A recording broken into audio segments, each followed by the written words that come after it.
আল্লাহর রাসূল বলেন, কলসি থেকে পানি যেমন সহজে পড়ে, মুমিন ব্যক্তির জানটা এরকম সহজভাবে বের হয়ে যাবে। বলেন আল্লাহু আকবার। জান বের হওয়ার সাথে সাথে মালাকুল মাউতের হাত থেকে জান্নাতের অন্যান্য ফেরেশতারা রূহটা নিয়ে নিবে। রূহটা নিয়ে জান্নাতের কাপড়ের ভিতরে পেঁচায় নিবে, পেঁচিয়ে নিয়ে উপরে উঠতে থাকবে। তার সুগন্ধ মেশক আম্বরের মতো ছড়িয়ে যাবে। দুনিয়ার ফেরেশতা যত আছে সবার নাকে চলে যাবে। কে ভাই এত সুন্দর ব্যক্তি, এত উত্তম ব্যক্তি কে হলো?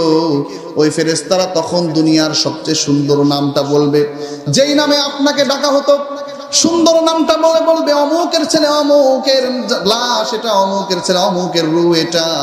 ওই দুনিয়ার যত ফেরেশতারা আছে, ওই ফেরেশতারা আপনাকে প্রথম আসমান পর্যন্ত বিদায় দিয়ে আসবে।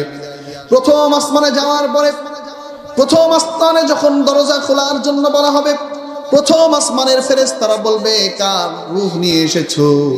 যখন নাম বলা হবে, সাথে সাথে আসমানের দরজাটা খুলে দেওয়া হবে। আসমানের দরজাটা খুলে দেওয়া হবে, উঠে যাবে। দ্বিতীয় আসমানের ফেরেশতারাও আপনাকে বিদায় দিয়ে আসবে তৃতীয় আসমানে। এইভাবে যখন সপ্তম আসমান পার হয়ে যাবে, আল্লাহ রাব্বুল আলামিন তখন বলবেন, এই রূহটা ইল্লিয়িনের নামটা লিখে নাও, আর এর রূহটা তার দেহের ভিতরে ফিরায় দাও।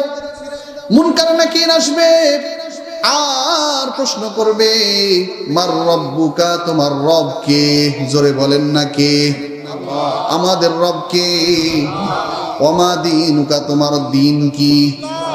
ওমান নাবিয়ুকা, তোমার নবী কে?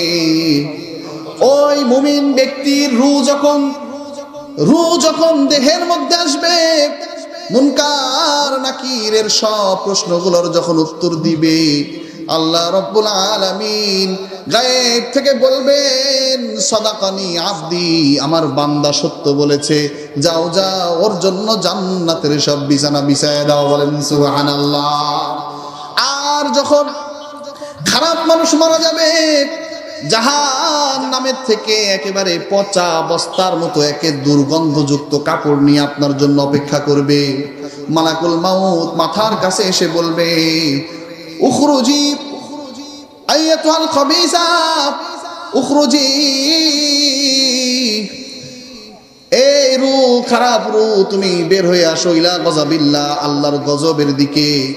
রূহ তখন ভয়ে শরীরের মধ্যে ছটফট ছটফট করা শুরু করে দিবে।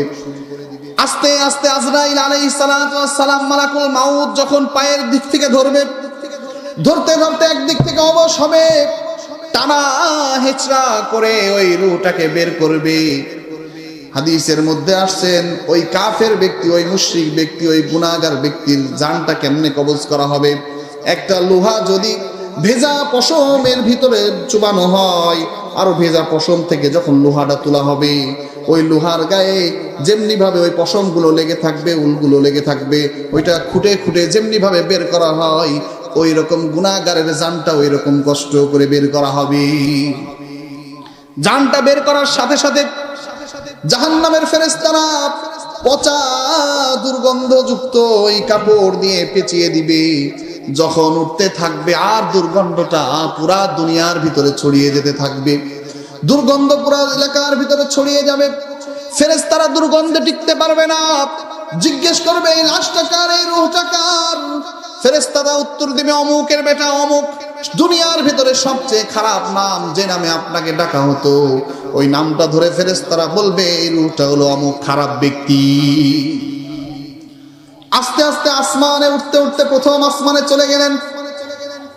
গন্ধ শুকে প্রথম আসমানের দরজা খোলা হবে না। আল্লাহ রাব্বুল আলামিন বলবে, ওই বান্দার লাশ আর ওই বান্দার রূহটা তুলিস না, যা যা ওই রূহটা সিজ্জিন নামক জেলখানার ভিতরে ওই বান্দার নামটা লিখে রাখ, ওই বান্দার নাম লিখে রাখ। বান্দার নাম লিখে রাখার পর রূহ যখন দেহের মধ্যে দেওয়া হবে, মুনকার নাকির এসে যখন প্রশ্ন করবে, বলো মার রব্বুকা, তোমার রব কে? দুনিয়ার ভিতরে আমরা সবাই জানি, কিন্তু আমল যদি না করে যায় আখিরাতে কিছু বলতে পারবো না। মার রব্বুকা, তোমার রব কি, কে? মৃত ব্যক্তি বলবে, হা হা লা আদরি, জানি না, আফসোস আমি জানি না। মান নাবিয়্যুকা ওয়া মা দীনুকা, একটা প্রশ্নের উত্তর বলতে পারবে না।